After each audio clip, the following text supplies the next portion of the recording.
औज़ुबिल्लाहिमिनश्शैतानिर्रजीम बिस्मिल्लाहिर्रहमानिर्रहीम। नेक्स्ट जो टॉपिक हम डिस्कस करेंगे वो है एक्सरेस कि एक्सरेस सबसे पहले किसने प्रोड्यूस की थी और ये किस टाइप की इलेक्ट्रोमैग्नेटिक रेडिएशंस होती है। हमें पता है कि इलेक्ट्रोमैग्नेटिक रेडिएशन वो रेडिएशन होती है जिसमें electric field and magnetic field दोनों एक दूसरे के परपेंडिकुलर हो, या वो रेडिएशन जो किसी भी फील्ड में डिफ्लेक्ट ना हो, उनको हम क्या कहते हैं, इलेक्ट्रोमैग्नेटिक रेडिएशंस कहते हैं। सो एक्सरेज भी एक इलेक्ट्रोमैग्नेटिक रेडिएशंस है। इनकी वेवलेंथ और गामा रेज की वेवलेंथ तकरीबन बराबर होती है, लेकिन दोनों में फ़र्क यह है कि गामा रेज रेडियो एक्टिविटी की वजह से बनती है और एक्सरेज इलेक्ट्रॉन की वजह से बनती है। कैसे, अब आप देखें कि कैसे प्रोड्यूस होती है। When fast moving electron collide with heavy metal anode in discharge tube.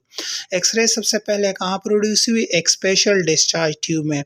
अब इस डिस्चार्ज ट्यूब में क्या है, ओवल टाइप है, यहाँ पे तिरछा एनोड है और कनकेव आपका कैथोड है। क्यों कनकेव है, ताकि जो हाई स्पीड इलेक्ट्रॉन यहाँ से वो कन्वर्ज हो यहाँ पे एक स्पेसिफिक जगह पे।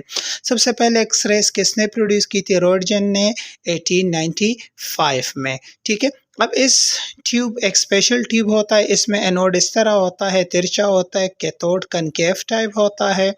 इसमें हीटिंग फिलामेंट्स होते हैं लाइक टंगस्टन फिलामेंट जो हाई स्पीड इलेक्ट्रॉन प्रोड्यूस करते हैं। हाई वोल्टेज हम अप्लाई करते हैं ताकि इलेक्ट्रॉन को एक्सेलरेट कर सके।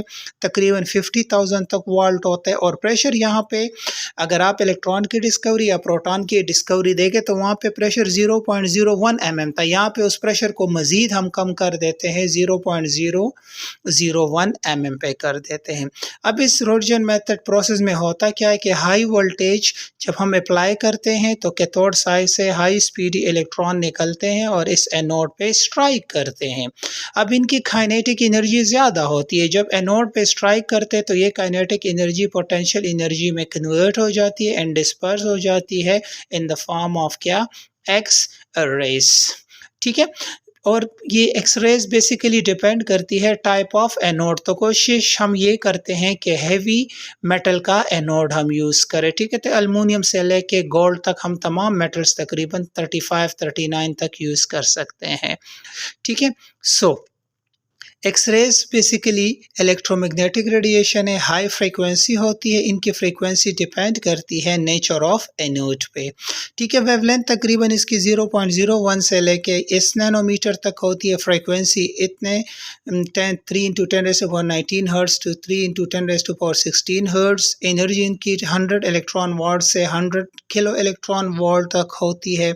और एक बात याद रखिएगा, जब इलेक्ट्रॉन हाई स्पीड इलेक्ट्रॉन यहाँ से निकलते हैं ना, तो यहाँ पे वो इलेक्ट्रॉन अपनी energy in the form of X rays lose करती है और वो इलेक्ट्रॉन एनोड एब्जॉर्ब कर देते हैं। सो ये रॉन्टगेन मेथड है for the production of X-rays.